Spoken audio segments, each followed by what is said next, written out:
श्री स्वामी समर्थ मित्रांनो, भूतांचे भरपूर प्रकार आहेत. कोकणात तर भूतांचे 14 प्रकार आढळतात. आज मी एक अशा भूताची कथा सांगणार आहे की त्याबद्दल मला फारशी माहिती नाही, परंतु अनेक लोकांकडून ऐकली आहे आणि खास करून माझ्या वडिलांनी देखील त्या भूताविषयी सांगितले आहे.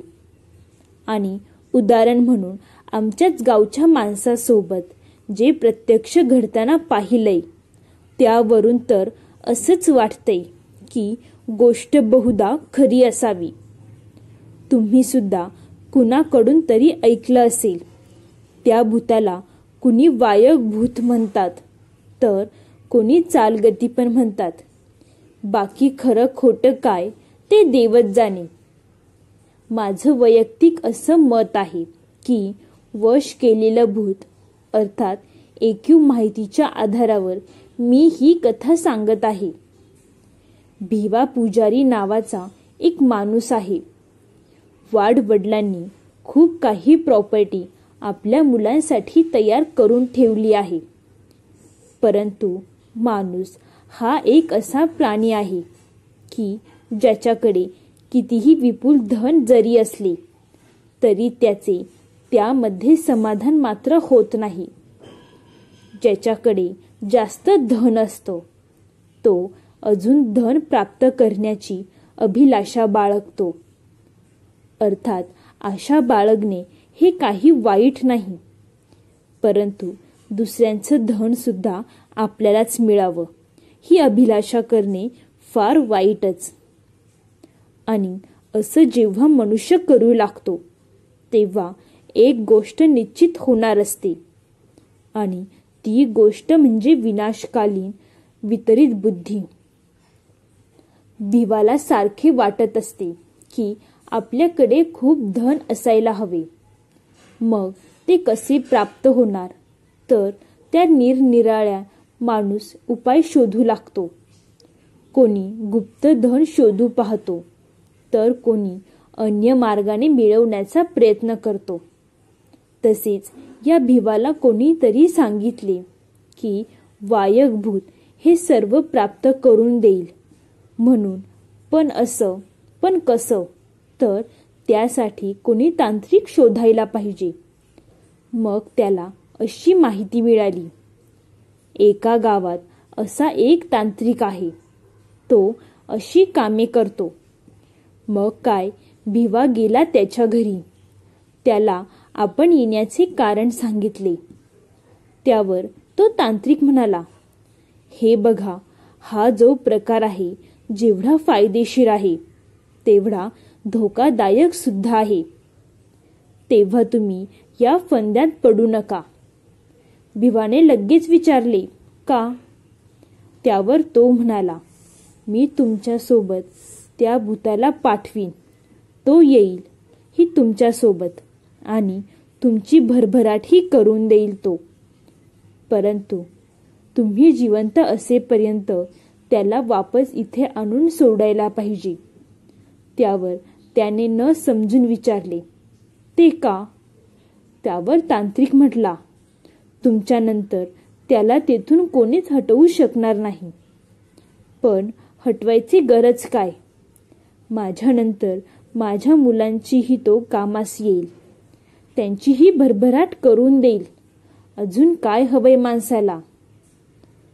तांत्रिक म्हणाला, खरंय तुमचं, परंतु फायद्यासोबत काही तोटेही सोसावे लागतील. त्यासाठी तयारी आहे का तुमची? भिवा म्हणाला, म्हणजे मी नाही समजलो.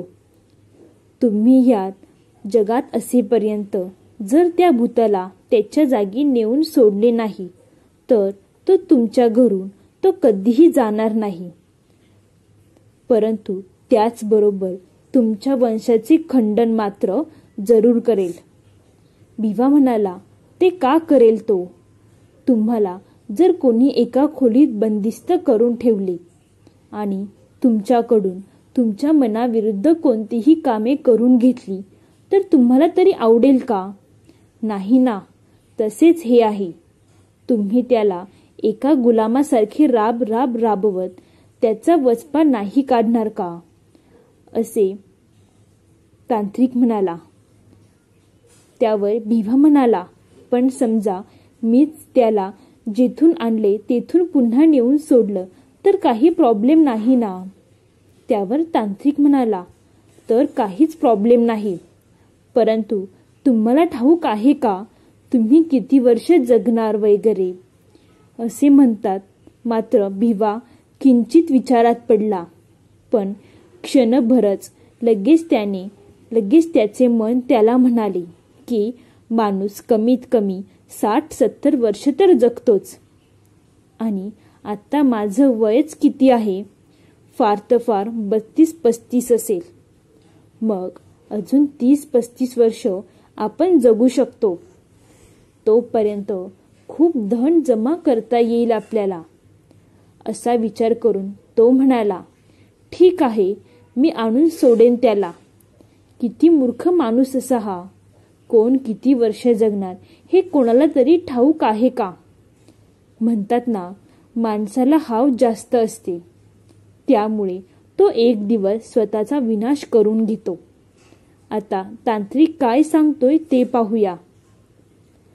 त्यावर तांत्रिक म्हणाला, पण एक गोष्ट आहे की तो तुम्हाला सोने, नाणे किंवा पैसे आणून देणार नाही.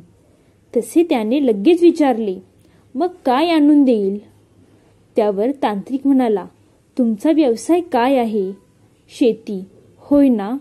भिवा म्हणाला, हो. मग तो तुम्हाला धान्य मिळवून देईल. पण कसे तेही ध्यानात घ्या. तसं भिवाने आपले कान त्याच्याकडे टवकारले. तो पुढे म्हणाला, तुम्ही भाताच्या पेंड्या खळ्यावर आणून फक्त ठेवायच्या आणि ते जोडायला तोपर्यंत सुरुवात करायची नाही जोपर्यंत आजूबाजूचे सारे शेतकरी भात जोडायला सुरुवात करत नाहीत. त्यावर भिवाने विचारले, आजूबाजूच्या शेतकऱ्यांचा त्यात काय संबंध? त्यावर तांत्रिक म्हणाला, त्याशिवाय तुझ्याकडे धन कोठून येणार? कारण भूत काही ईश्वर नाही नवधान्य निर्माण करायला. ते फक्त हेराफेरीचं काम करतात. दुसऱ्यांच्या खळ्यातलं धान्याच्या राशीतील धान्य चोरून तुमच्या धान्याच्या राशीत जमा करणार आणि तुमच्याकडील धान्य नसलेले चीम म्हणजे नुसते टरफल त्यांच्या राशीत जमा होणार. कळलं? तसा भिवा खुश होत बोलला, वा, हे तर फार छानच आहे. म्हणजे माझ्या खळ्यात धान्याची रास आणि त्यांच्या खळ्यात चिमाची रास. फारच मज्जा येईल. चालेल मला. त्यावर तो तांत्रिक बोलला, ठीक आहे, पण अट लक्षात आहे ना? त्यावर भिवा खुश होऊन म्हणाला, हो, सारं लक्षात आहे माझ्या. असे बोलून त्याने दिलेली वस्तू घेऊन आपल्या घरी परतला आणि आपल्या देवघरात आणून ठेवले. आणि काय आश्चर्य, त्याच्या घरी खरंच भरभराट होऊ लागली. जेवढे धान्य तो पिकवत नव्हता त्याच्या डबल धान्य त्याच्या घरी येऊन पडत होते. दिवसेंदिवस तो अधिकच श्रीमंत होत चालला होता. परंतु त्या गावात आबा नावाचा एक शेतकरी होता. तो थोडासा चतुर होता. त्याच्या ध्यानात ती गोष्ट आल्या वाचून ती राहिली नाही. त्याने मग त्याच्या भात झोडपायच्या वेळी तो भात झोडपत नसे. म्हणजे भात जोडणीचे काम दुपारनंतर सुरू होई. पण आबा आपला भात सकाळी 11ला झोडपायला सुरुवात करून दुपारी 2 वाजायच्या अगोदर धान्य गोणीमध्ये भरून ठेवत असे. त्यामुळे भिवाचे भूत त्यांचे धान्य चोरू करू शकले नाही.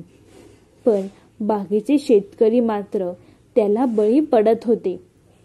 हळूहळू लोकांच्या त्या ध्यानी आले. म्हणजे लोकांनी तांत्रिकाजवळ चौकशी केली असता भिवाचे कारस्थान लोकांच्या ध्यानी आले. तसे लोकांनी त्याला खूप समजून पाहिले, पण तो ऐकायलाच तयार नाही. शेवटी लोकांनी एक बेत केला की ह्याला कायमचे संपवायचे. त्याप्रमाणे एक दिवस लोकांनी त्याला इतके झोडपून काढले की त्यात त्याचा जीव सुद्धा गेला. परंतु त्याच्या धान्याची चोरी व्हायची काही थांबली नाही. मग पुन्हा तांत्रिकाची भेट घेतली. तेव्हा तांत्रिक म्हणाला, मी तुम्हाला काय सांगितले होते की त्याला मारू नका, फक्त माझ्याकडे घेऊन या. पण तुम्ही काय केलं? त्याला जीवानिशी ठार मारलं. आता त्या भूताला कोणीही मुक्त करू शकणार नाही.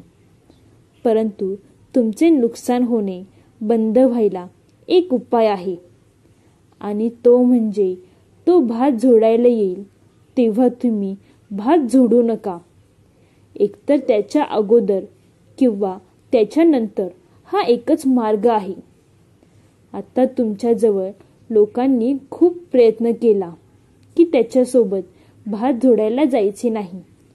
परंतु किती वाट पाहणार? संध्याकाळ होण्या अगोदर तर भात झोडायलाच हवाय. त्यामुळे कोणी ना कोणी त्याला बळी पडेच. आणि वडिलांनी सांगितल्याप्रमाणे भिवानंतर त्याच्या दोन्ही मुलांना फक्त मुलीच झाल्या, मुलगा नाही. खूप उपवास तपवास केले, नवसही केले, पण व्यर्थ कशालाच गुण आला नाही. त्याच्या मुलाने म्हणजेच अंकुशने त्याला आणलेल्या जागी परत पोहोचवण्याचा प्रयत्न केला, पण तो गेला नाही. तो आला परत. शेवटी दोघेही भाऊ मरण पावले. करण्यापूर्वी त्यांनी आपली संपूर्ण प्रॉपर्टी जावयांना देऊन टाकली. त्यांच्या एका जावयाने तर घर जमीन दोस्त केले. तेव्हा जुने सगळे देव आणि त्यासोबत ती वस्तू पण पाण्यात नेऊन सोडली आणि नवीन घर बांधले आणि त्या घरात नवीन देव बसवले. गृहप्रवेश केला आणि दुसऱ्या दिवशी देव्हाऱ्यात पाहतो तर काय, पाण्यात सोडलेली वस्तू पुन्हा देव्हाऱ्यात त्याच ठिकाणी दिसली जिथं ती पूर्वी ठेवली होती. ते पाहताच तो फार घाबरला आणि मोठ्याने ओरडतच बाहेर आला. तेव्हा त्याच्या तोंडी फक्त एकच वाक्य होतं, आणि ते म्हणजे तो आला परत. एवढे बोलून तो जमिनीवर कोसळला आणि तेथेच तो संपला.